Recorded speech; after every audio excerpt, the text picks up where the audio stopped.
Hoje, a gente vai analisar de perto o recente drama médico e jurídico que envolveu o ex-presidente Jair Bolsonaro. Uma história que se desenrolou entre um leito de hospital e as decisões dos tribunais superiores aqui no Brasil. Um leito de hospital ou uma cela de prisão?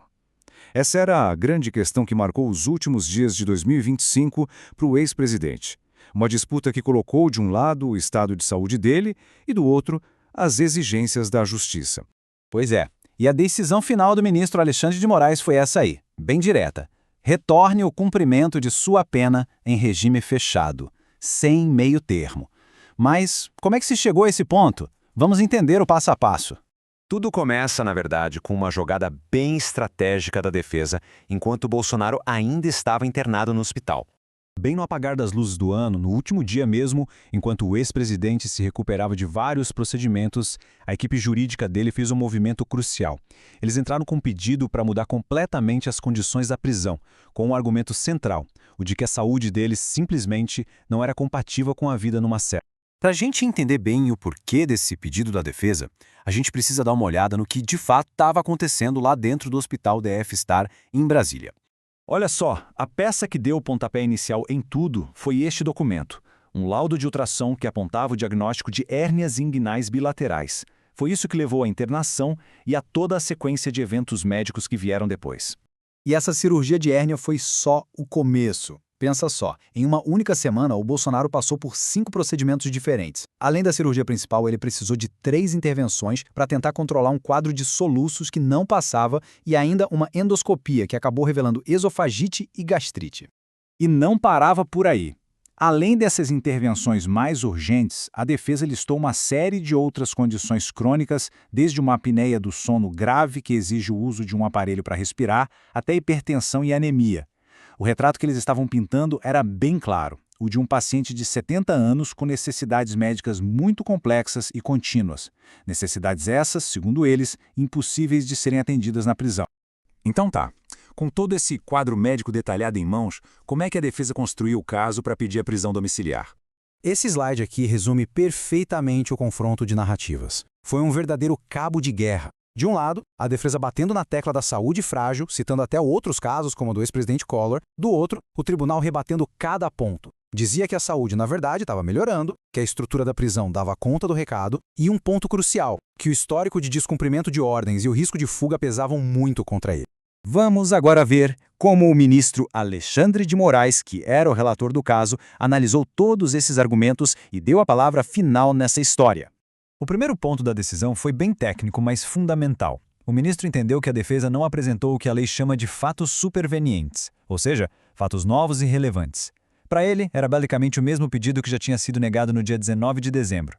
Nada de substancial tinha mudado para justificar uma nova análise. Agora, essa parte é bem interessante. O ministro meio que inverteu o principal argumento da defesa. Ele usou os próprios laudos médicos apresentados para concluir que as cirurgias, na verdade, foram eletivas e bem-sucedidas. O resultado disso, uma melhora no quadro clínico e não um agravamento, como a defesa alegava. E a decisão foi além da questão da saúde. O ministro fez questão de relembrar o histórico de Bolsonaro. E esse foi um ponto de muito peso.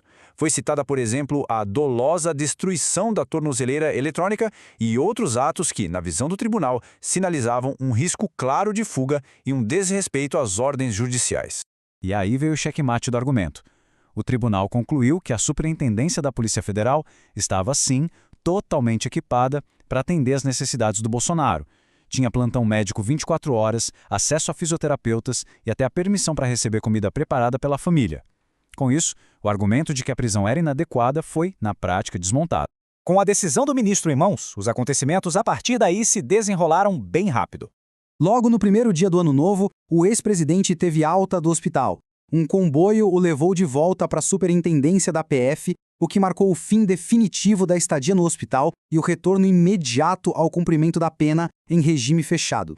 Agora, para a gente entender a real importância de tudo isso, vale a pena dar um passo atrás e olhar o contexto mais amplo que nos trouxe até este momento.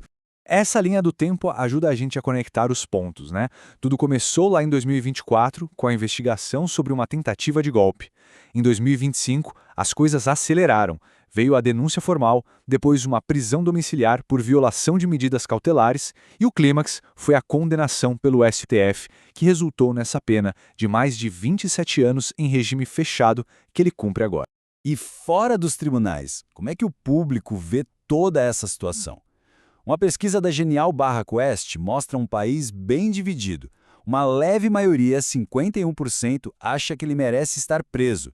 Mas um grupo quase do mesmo tamanho, 42%, enxerga tudo como uma perseguição política. Fica claro que essa batalha de narrativas continua forte. E assim, a gente volta à pergunta central.